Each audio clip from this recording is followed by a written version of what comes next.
Hey guys, what's up? This is Matt. Today's me once again. Welcome back to another movie review, aka After I Saw This time, and it's going to be on Smile 2.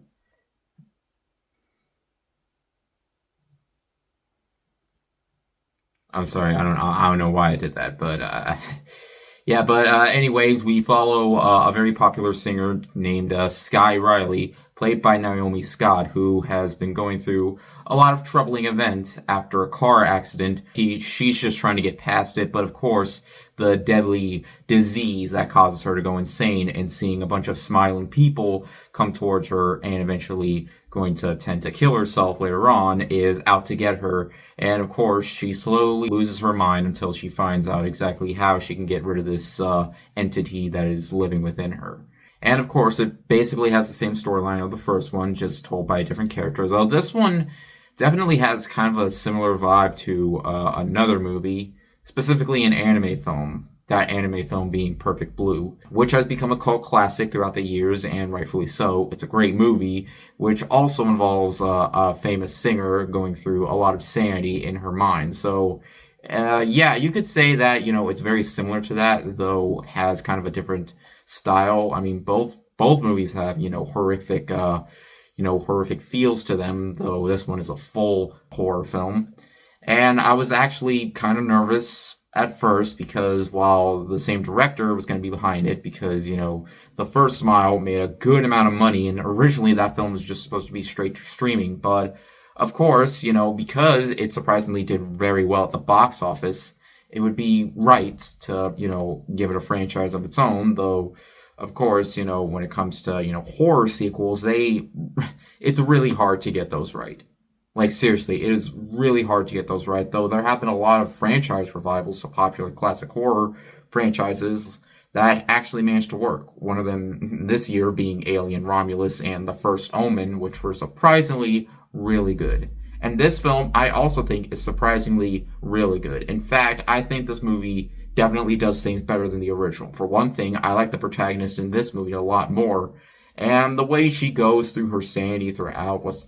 And a lot of the time she ends up thinking about, her past events with this car accident that has happened. And the fact is, because, anything could possibly happen, with the smiling people going towards her. And the fact is that a lot of the time she tends to go crazy. It feels absolutely unpredictable, which is something about the first movie that I really appreciated. While the original movie kind of had a little bit too much similarities and not a whole lot of originality behind it. Mainly because there are elements of that film that kind of reminded me of The Ring a little bit. Of course, this having the same plot line also feels a little bit the same, except, just combined elements of Perfect Blue, but, in, a different form, because, it's not completely copy and paste, and, it does tend to do its own thing. And one thing that I really gotta appreciate from, director Parker Finn is the fact that, when his film made a whole lot of money, he doesn't want to make a sequel just to show that, hey, the first movie made money, so let's see if we can do that again with the sequel, but actually tending to put effort. Because Naomi Scott is terrific in this movie. And despite the fact that the film, throughout its 2-hour runtime, focuses on her, she's the only one that we truly tend to care about. And, I should also praise the fact that this movie definitely has a lot of bloody imagery.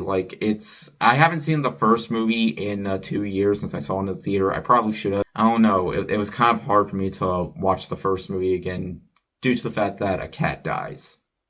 And sure, I've rewatched a lot of horror movies where cats die, but that was just completely depressing how it died. But yeah, but thankfully, no animals die in this movie. Oh yeah, speaking of which, yeah, you're still alive, right, Lecter boy? Yeah. You're still... Yeah, this is absolutely pointless, but I figured since, a lot of times you see Lecter during my monthly vlogs, but yeah. Anyways, what was I talking about? I don't know, but... Oh yeah, it's bloody imagery. Yes, it is deeply disturbing when it comes to its violent content. It has a very intense opening scene. And yeah, well, it's not the goriest film that I've seen this year. No, of course, it's not as brutal as something like The Substance or Terrifier 3, but it certainly does have its fair share of disturbing imagery. making you, you know, excited to see what happens throughout its 2 hour runtime if you did expect to see a lot of bloody imagery.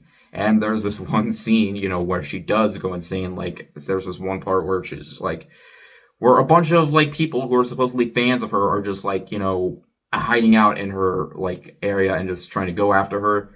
Yeah, imagine that happening in real life. You know, just people just like like a massive amount of paparazzi just chasing after you, and it was quite intense. And there are actually some moments that I found this film to be very effective, as this movie just definitely pulls no punches whatsoever.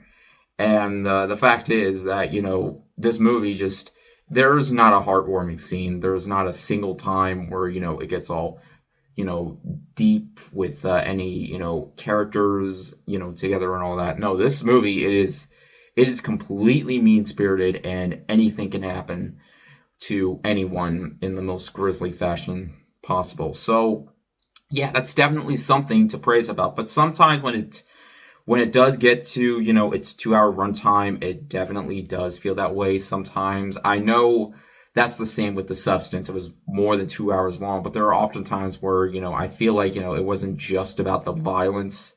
Of course, that's not what this movie's about here. But I guess because, you know, the story is similar, just told in a different way from a different character. But because I like the character in this movie more than the protagonist in the first one, I feel like that's truly what makes me enjoy it just a bit more. And the fact that it is more brutal and more disturbing makes it all the more satisfying, knowing the fact that Parker Finn definitely wants to show a bright future for his career. And with the first movie and this, I can safely say that he definitely has one.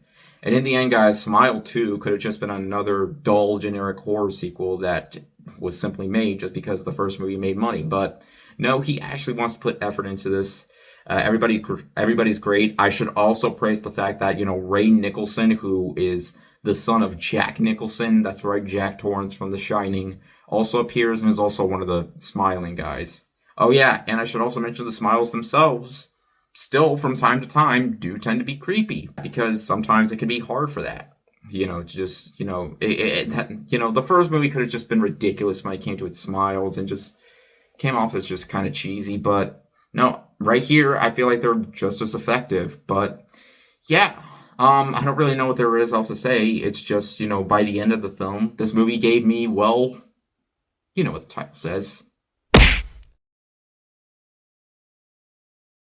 All right, now we're on a roll with good horror movies to come out this year, because it was a rocky start at the beginning, but we're getting close to the end of the year, and I have tons of movies to put on my best horror movies of the year list. So yeah, I know I haven't been doing a whole lot for Halloween, mostly just been reviewing newer films, but I don't know. I guess I wasn't really in much of a mood to like review other horror films, specifically ones I haven't reviewed before that were older, but you know. But yeah, anyways, thank you guys so much for watching, and I'll try to see what I can do for Halloween in terms of, you know, older films. But yeah, anyways, thank you guys so much for watching, and I'll see you guys later. Word out.